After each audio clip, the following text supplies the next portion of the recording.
चलिए भाई, हम लोग केमिस्ट्री में पहले चैप्टर का विलयन का कई सवाल कर चुके थे, 17 सवाल कर चुके हैं। 18वां का सलूशन हम लोग देखने जा रहे हैं एनसीईआरटी का। ठीक है, तो क्वेश्चन नंबर 18 का है 100, चलो ध्यान से सुनो, बोले आवाज आएगी। 114 ग्राम ऑक्टेन में किसी अवाष्पशील विलेय की कितनी मात्रा घोली जाए? क्या कर रहा है? 114 ग्राम ऑक्टेन में किसी अवाष्पशील विलेय की, ऑक्टेन है उसमें कोई अवाष्पशील विलेय घोला जा रहा है, कितनी मात्रा घोली जाए कि ऑक्टेन का वाष्प दाब घटकर मूल का 80% रह जाए? हम जानते हैं कि जब किसी विलेय को घोला जाता है उसके वाष्प दाब का मान क्या होता है? विलेयन के वाष्प दाब का मान क्या होता है? घटता है। तो वह करा के बताओ मैं कितना डाल दूं विलेय कि हमारा जो वाष्प है 100% वो घट करके कितना परसेंट हो जाए? 80% हो जाए। समझ? तो ध्यान दो, चलो समझते हैं। 114 ग्राम ऑक्टेन है, तो पहले यही समझो कि 114 ग्राम ऑक्टेन से आप क्या समझ रहे हैं? ऑक्टेन मतलब क्या? हम लोग बताओ, C8 और H18, ठीक। इसका 114 ग्राम दिया है। कितना ग्राम? 114 ग्राम दिया हुआ है। 114 ग्राम का मतलब क्या समझ रहे हो? इसका जो भार है ना, अच्छा भाई बताओ, 114 ग्राम मतलब ये ऑक्टेन में घोला जा रहा है। ऑक्टेन विलायक है। ऑक्टेन क्या है? विलायक है, ये सॉल्वेंट है, इसमें घोला जा रहा है कोई चीज। इसका ये भार है, ये W1 का मान दिया हुआ है। किसका मान दिया है? W1 इज इक्वल टू कितना ग्राम? 114 ग्राम। और इसका मोलर मास निकाल लो। मोलर मास माने क्या? M1 का मान। M1 का मान कितना आएगा? 12 से 96, 12 से 96 और 18 कितना हो जाएगा? 114 ही आएगा। 114 ही आ रहा है, इसे काटने पीटने अब कराएगी। हाँ, और इसका मोलर द्रव्यमान दिया है विलेय का। विलेय का मोलर द्रव्यमान दिया है। विलेय का मोलर द्रव्यमान माने क्या? हाँ, M2। विलेय का मोलर द्रव्यमान बोले तो क्या? M2 इज इक्वल टू कितना दिया है ब्रैकेट में? 40 ग्राम पर मोल। कितना? 40 ग्राम पर मोल। इसका भी 114 ग्राम पर मोल। ठीक है, विलेय का मोलर द्रव्यमान कितना है? 40 ग्राम पर मोल। ये M2 का मान हो गया, ये M1 का मान हो गया, ये W1 का मान हो गया। ठीक, अब आपसे क्या पूछ रहा है कि विलेय की कितनी मात्रा घोली जाए? तो विलेय की मात्रा माने क्या? विलेय माने 2 वाला होता है। विलेय माने 2 वाला, और कितनी मात्रा? मात्रा माने भार। और हमसे W2 का मान पूछ रहा है। W2 का मान पूछ रहा है। और वाष्प दाब घट करके कितना हो जाए? घोलने पर वाष्प दाब करा कितना हो जाए? वाष्प दाब का मान मूल का माने प्रारंभिक का कितना हो जाए? 80% रह जाए केवल। 80% रह क्या है? समझ आया? बोलो भाई, सही है ना?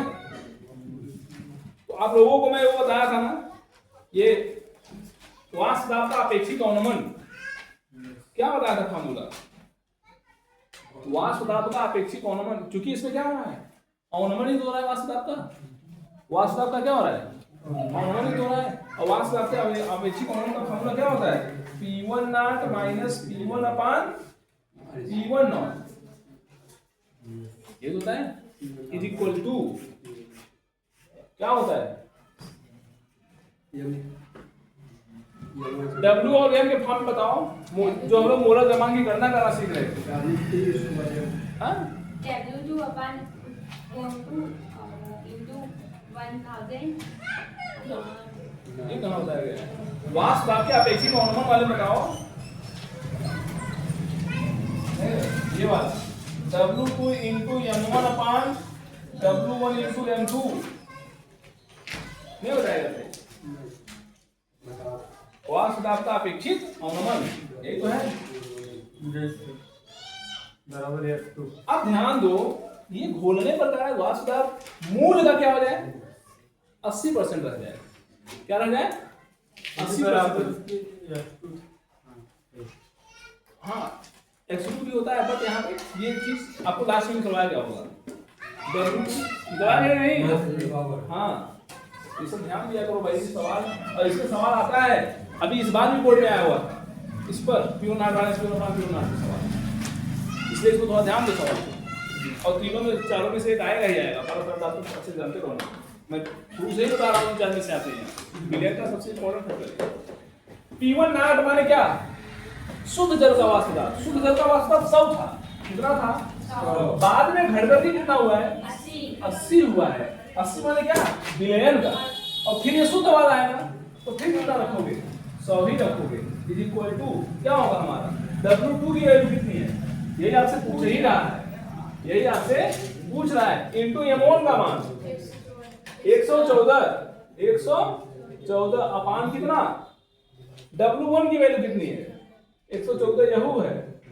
और इनटू क्या? M2 की वैल्यू 40 दी हुई है।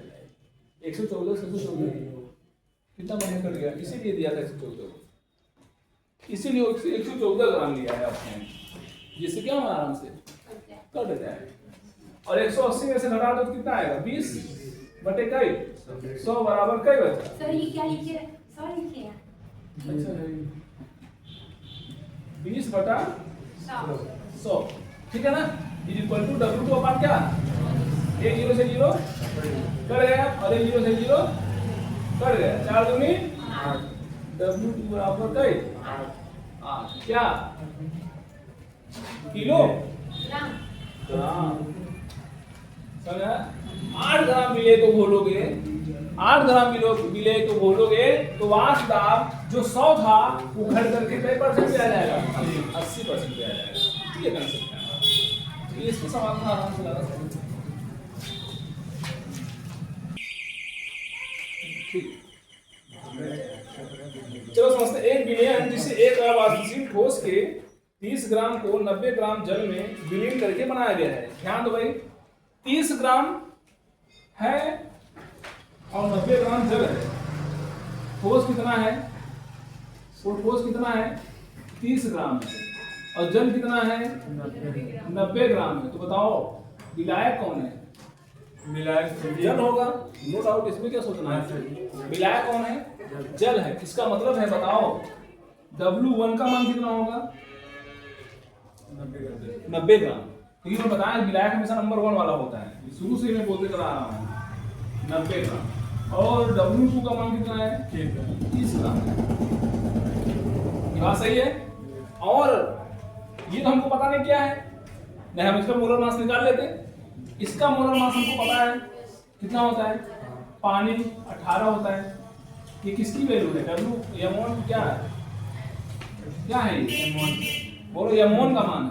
मोलर मास ऑफ 1 माने ये 18 ग्राम पर मोल। ठीक, M1 का मान हो गया हमारा। इतनी बात समझ में, दो चीज से आपको इतना वैल्यू मिल गया और फार्मूला भी वही लगाना है जो भी हमने यूज किया था। फिर आपसे क्या कह रहा है? 298 केल्विन पर वाष्प दाब का मान 2.8 किलो पास्कल है। वाष्प दाब का मान, ये वाष्प दाब कब का है? जब दोनों को मिलाया गया है, यानी विलेय और विलायक। इसका मतलब शुद्ध नहीं है। P1 की वैल्यू है ये, P1 नॉट की नहीं। ये किसकी वैल्यू हो गई? P1 की वैल्यू हो गई। तो P1 इज इक्वल टू कितना रखोगे? 2.8 रखोगे। रख देंगे? 2.8 किलो पास्कल है। किलो पास्कल, किलो पास्कल को क्या बता दो? 2.8 into 10 to the power 3 pascal. ठीक, ये P1 की वैल्यू हो गई। अब फिर क्या कह रहा है? विलयन में 18 ग्राम जल और मिलाया, बाद में 18 ग्राम जल और मिला दिया जाता है। तो ये जो 18 ग्राम होगा, बाद में 18 ग्राम जल और मिला दिया जाता है। देखो क्या करना है, ये ठोस 30 ग्राम दिया है जो घोला गया है किसमें?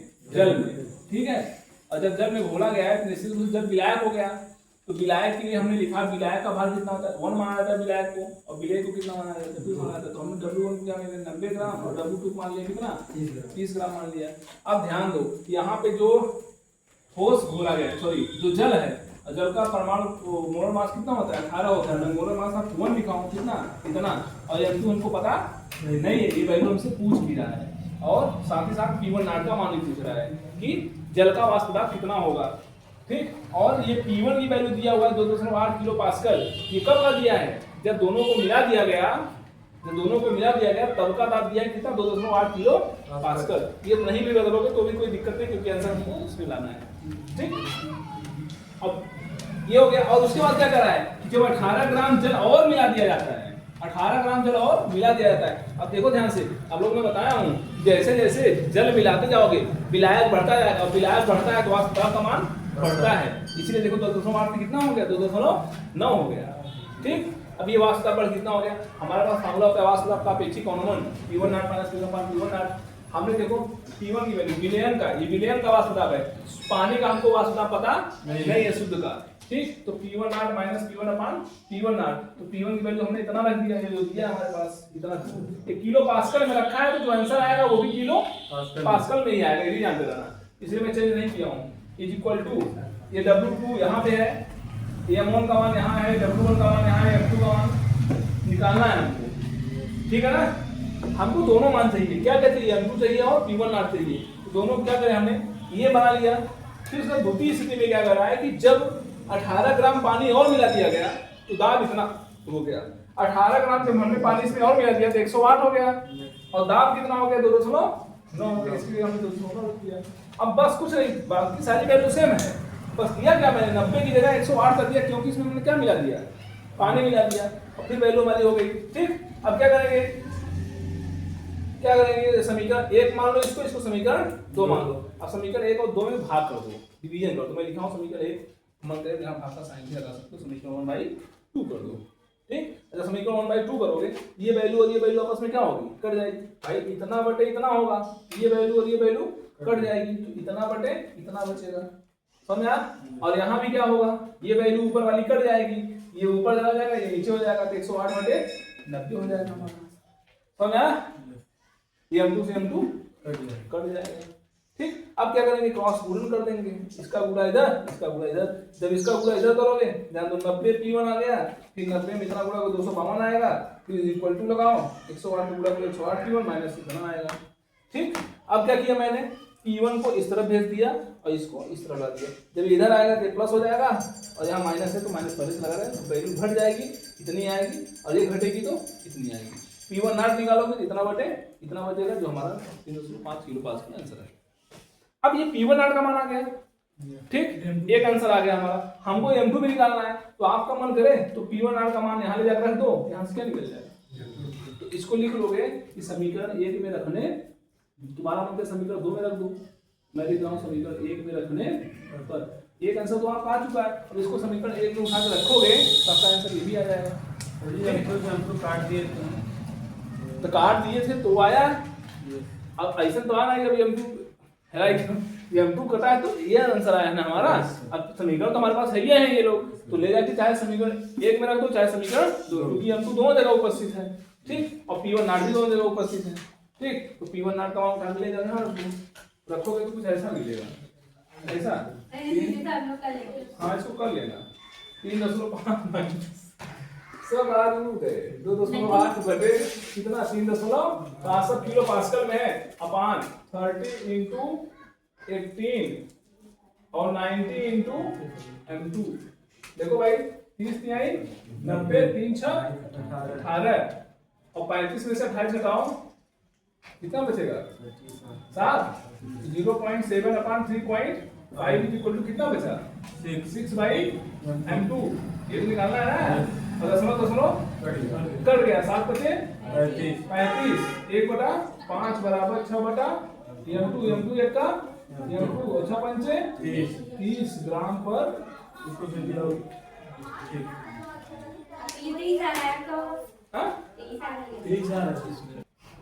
एक बार यहाँ बता दे, देखो अरे समझ लो यार ये पूरा एग्जैक्ट क्लियर करोगे 3.53 आएगा। और जब यहाँ 3.53 रखो कहाँ गया, यहाँ पे, ठीक है ना, यहाँ भी 3.53 रखोगे, एग्जैक्ट कैलकुलेशन करोगे तो आंसर आपका 23 आ जाएगा। ठीक है ना, हाँ कर लेना इसको कर।